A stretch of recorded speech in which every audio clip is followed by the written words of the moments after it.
que vous aussi vous avez déjà fangirlé sur un couple de séries télé en mode waouh, ils sont trop iconiques, avant de réaliser qu'en fait ils sont hyper toxiques. Aujourd'hui on va parler de ces couples qu'on adore ou qu'on a adoré, mais qui dans la vraie vie seraient un énorme red flag. Mais avant de commencer, n'oublie pas de t'abonner. Chuck et Blair, c'est le couple emblématique de Gossip Girl. Leur alchimie incroyable, leur réplique iconique. Mais quand on regarde bien, Chuck, en plus d'avoir agressé plusieurs filles au cours des premières saisons, a littéralement vendu Blair pour sauver son hôtel.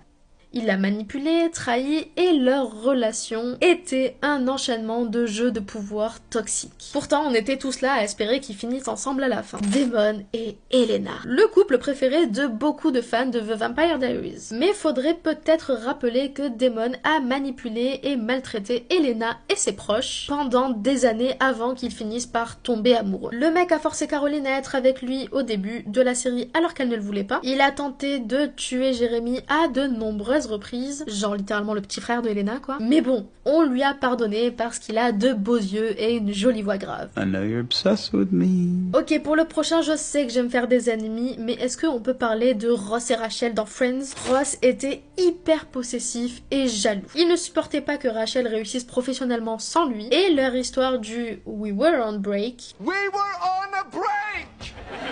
Oh my god! est la définition même d'une relation pleine de non-dits et de manque de communication. Pourtant, on a continué pendant des années à dire qu'ils étaient faits l'un pour l'autre. Personnellement, j'aurais préféré voir Rachel avec Joey, mais c'est juste mon avis. Nate et Maddie de Euphoria. Ai-je vraiment besoin d'expliquer pourquoi? Un couple passionnel, mais surtout un désastre ambulant. Nate est violent, manipulateur, et Maddie est incapable de sortir de cette relation destructrice. C'est une relation remplie de crises, de jalousie et de toxicité. Mais comme ils sont beaux ensemble, certains continuent de les shipper. Et vous?